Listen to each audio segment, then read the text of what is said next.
भूख लागल बाटे बोला चाट लेके आइबा का।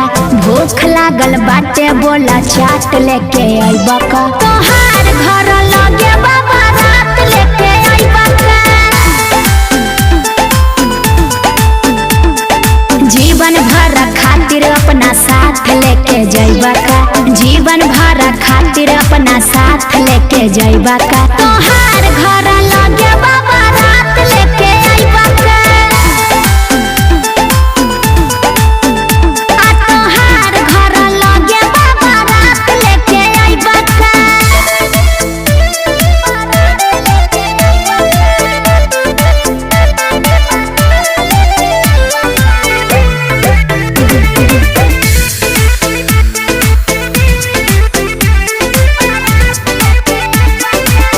अतना ख्याल का तू हरदम करब।